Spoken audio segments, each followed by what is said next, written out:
Hey, this is Troy from Planet 76. We've got some really good Sixers-focused content coming your way today. Make sure you subscribe to the pod so you can be in the know when we release new content. Enjoy the show.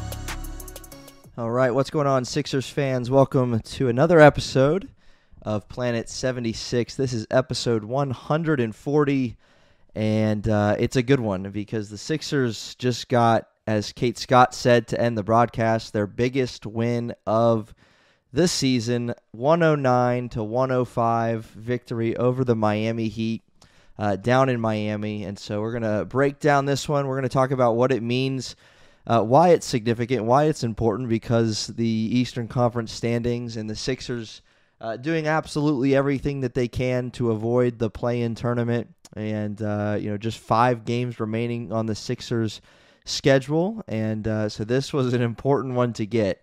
It was a crazy back and forth game. Sixers started out 10-0. Miami, in typical Miami Heat fashion, scrapped and clawed their way back into it. They even had a lead for a while, and Sixers would stretch it back out to 15-16, and then Miami would crawl back in and take the lead in the third and fourth quarter. For a moment there, it was looking like it was going to be Miami's game. Midway through the fourth, Sixers down 6, 7, 8, and it was not looking promising. And the reason it's a big deal is, again, because of those playoff implications, the Eastern Conference standings. If the Sixers don't win this game, we're looking at a play-in. We just are. And potentially, an 8 seed in the play-in where you're not even hosting that first play-in game.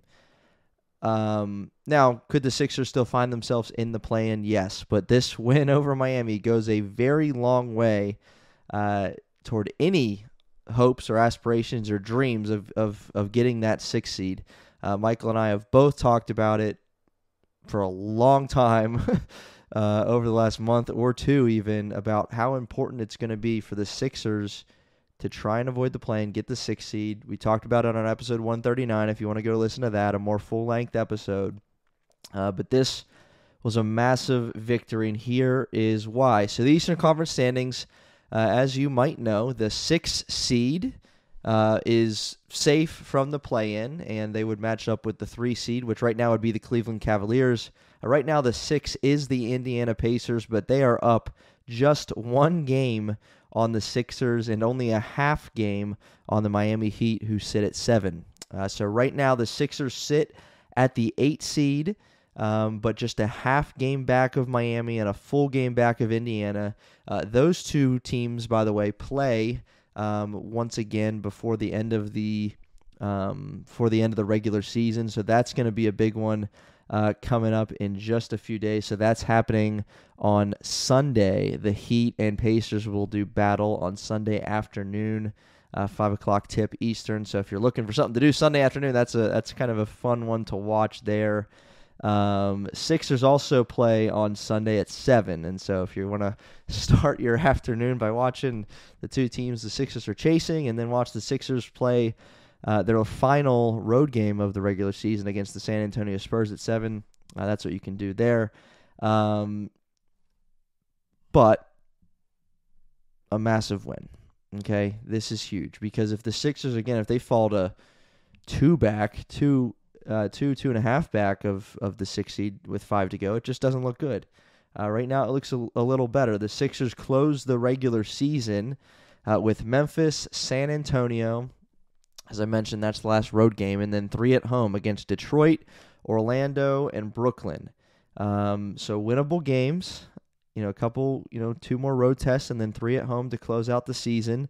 Orlando is currently the 4 seed, but they look to be, they're only a game and a half back actually of second, but for all intents and purposes, we'll say that they could be anywhere from 3 to 5 in the mix right there between Cleveland and the Knicks, who are 45 and 31. Cleveland is 46 and 31. So 3 through 5 are very close.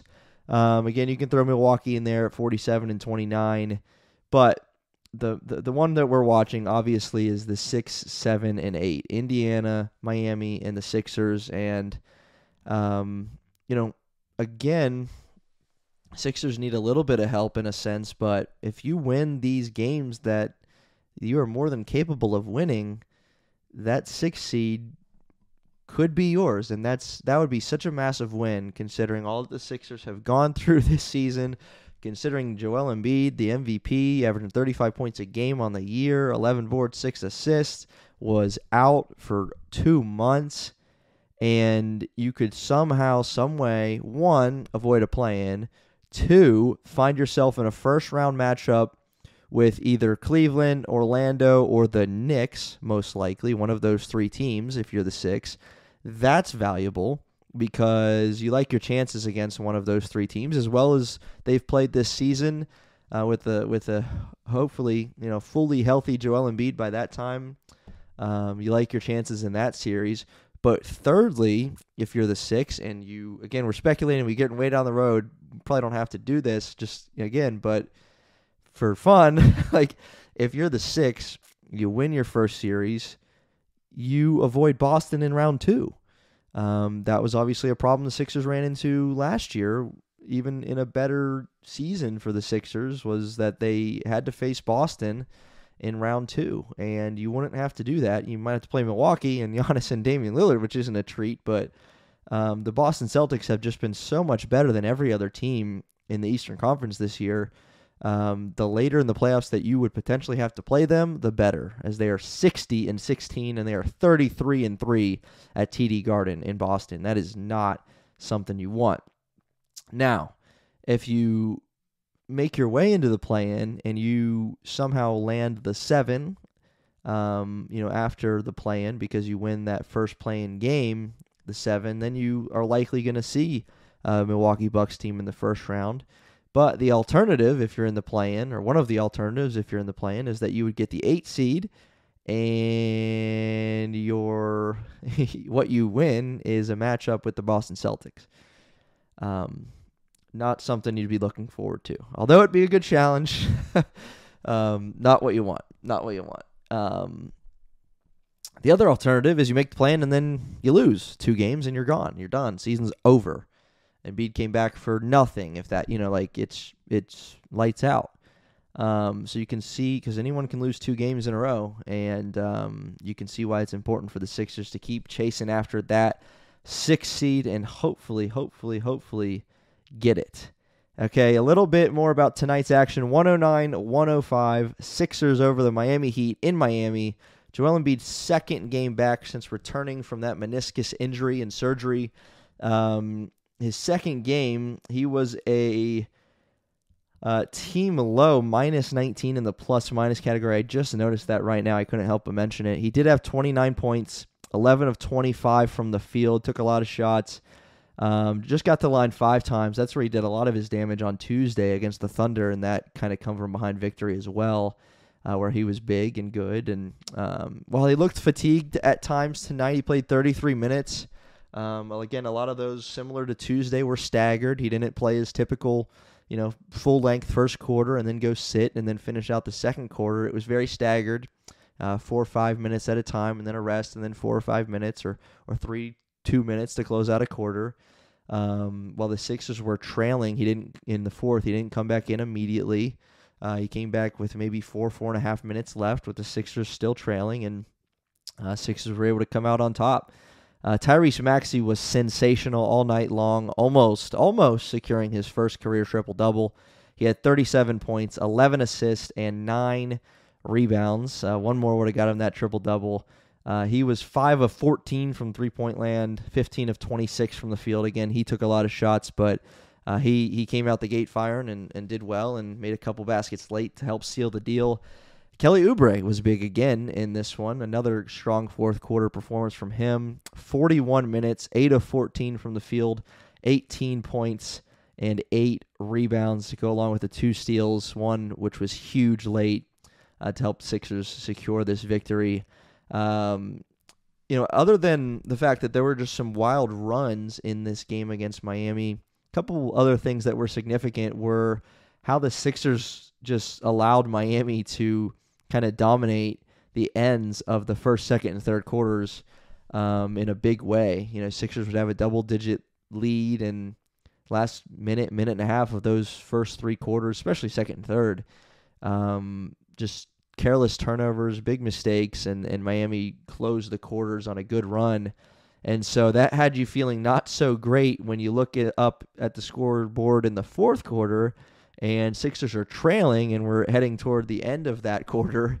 And you're like, well, if Miami ends the quarter how they've ended the previous few, then they're going to win this game by double digits. But Sixers fought back and were able to secure the victory. Miami was held to just 17 points in the fourth quarter. Sixers mentioned there was a lot of runs in this game. Sixers ended the game on a 15-3 run to seal the deal over that second half of the fourth quarter.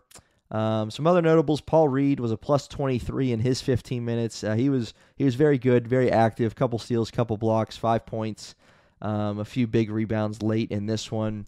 Jimmy Butler had kind of a quiet 20, if I could say it that way. Just wasn't. I mean, he took 17 shots, but it almost seemed like he wasn't all that involved for Jimmy Butler standards. Sometimes he has games like that. I get it, but Terry Rozier led the way for them with 20 shot attempts, 22 points. There was a Jimmy Butler look as the Miami Heat were down by 2 with 10 seconds after an offensive board. Jimmy found his spot on the right wing where we, as Sixers fans, saw him hit a couple game winners back in the day when he was here in 2019, and he missed. So it was a shot for the lead from the right wing, a little step back move on Kelly Oubre. Rimmed off. Sixers were able to secure the loose ball, and the game was over. Sent Tyrese to the line for 2 free throws with under a second left, and he knocked down both. But that was kind of a scary moment. You're like, uh-oh, I've seen Jimmy Butler make this shot. He missed it this time. Sixers get the win. Kevin Love, in case you didn't know, Kevin Love is still playing basketball. He's had some injuries over this year even. But he had 16 rebounds. Absolutely, positively turning back the clock for Kevin Love. 11 points, 16 boards. He was a plus 25 as well. Jaime Jaquez was a plus 25 in his 20 minutes. Bam Adebayo struggled. He was a team low minus 29. 6 of 15 from the floor, had 11 boards, but really didn't, again, kind of like Jimmy, wasn't fully making his presence known throughout this one. The presence was certainly felt from Tyrese Maxey and Joel Embiid.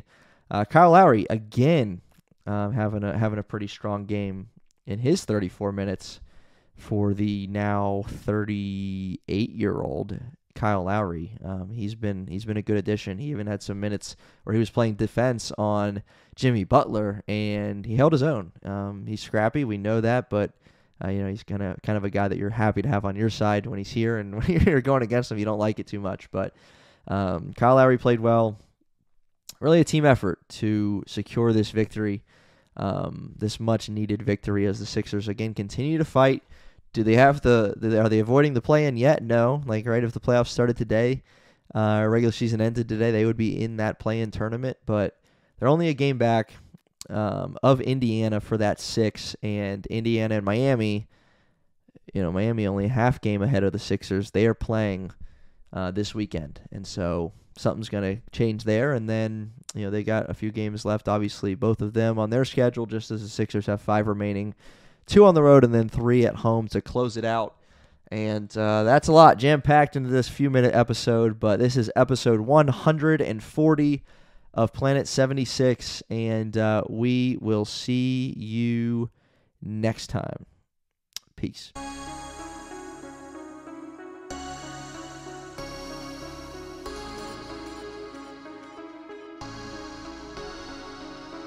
You just listened to an episode of the Planet 76 podcast. Hey, we appreciate you joining us for this episode. Whatever platform you're on, why don't you hit that subscribe button for us, and we'll see you next time.